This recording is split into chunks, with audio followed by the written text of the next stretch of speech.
Swanette from Nail Stand for Fun. Today I'm going to show you how to create this retro mani that I posted a few days ago on Instagram. I also have a blog post I did for Winstonia store, which I will link below. It has a pictorial with all the steps I did to create this mani. I hope you guys enjoy. Okay, before I begin, everything used in this video will be listed down below. I was inspired by plate W220 that has a lot of cute dinosaurs on it to make this mani. I also used the swirls on W216. Okay, and what I did was apply a base coat to all my nails and the colors to all my nails. And the colors that I used were all China Glaze.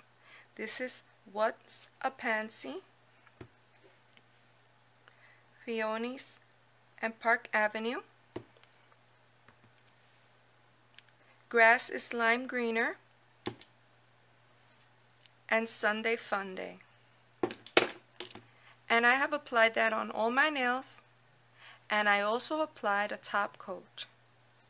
When layering, I like to apply a top coat between layerings. I don't know, it gives it kind of a nice effect to the nail.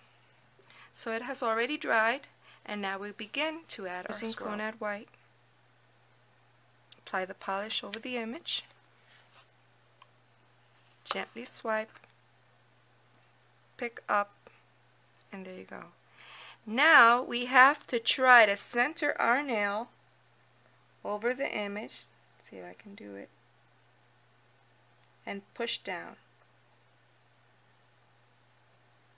And gently pick up. Okay, and there you go.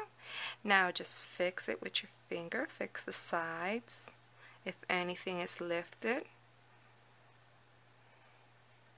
If anything is sticking out, let's just gently take it off. And there we have the swirls. Now, like I said before, I like to add a top coat in between my layering. Let's add the top coat.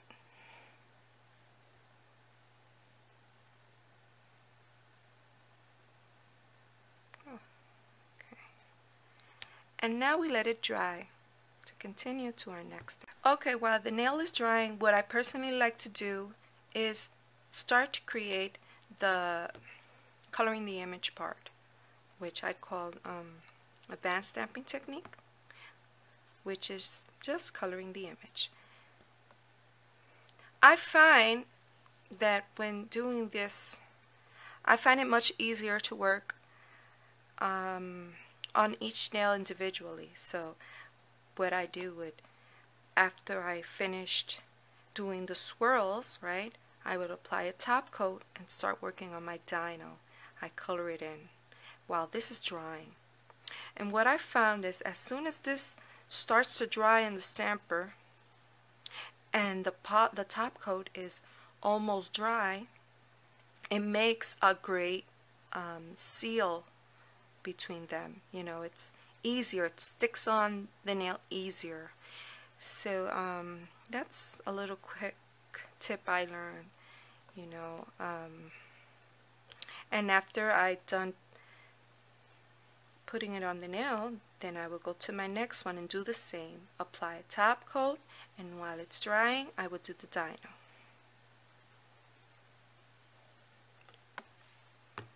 That's what I'm going to do here. Okay, there I got my dino. For this dino, I will be filling it up with China Glaze. Grass is Lime Greener. So what I do, you can of course use the brush, but I have shaky hands sometimes, so I just take a piece of paper. Right now what I'm using is a tag and my dotting tool to fill it in. Okay, and I begin filling it in very carefully, trying to hurry up, right?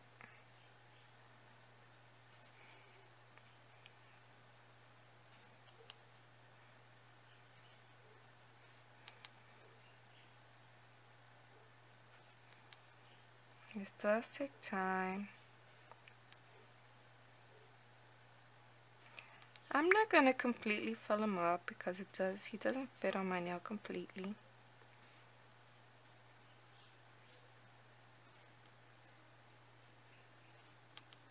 Of course, you can shrink him too if you want, but I didn't want to shrink him. I wanted to leave him that size. Okay, here you see the image is already filled in. It's already dried. You know, it's freshly painted. And what I noticed, like I said before, that when it's freshly painted and my nail is almost dry, I think it's almost completely dry, but it should stick because it's still fresh, you know, it still hasn't dried completely. So that's another trick you can try out. Now I'm going to apply it. I'll try to center it. I roll it on and I push on it, and then I roll off gently to see if it has stuck, and yes, it has. And there you go, there's the dino. Isn't that awesome? Now we finish off with a top coat.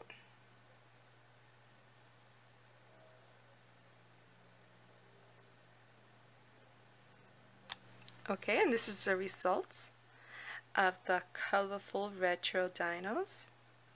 Remember, you can do this with any image.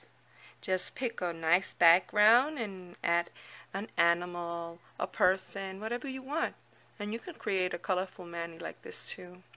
Well, I hope you guys enjoy. Please take care. Happy stamping. Bye.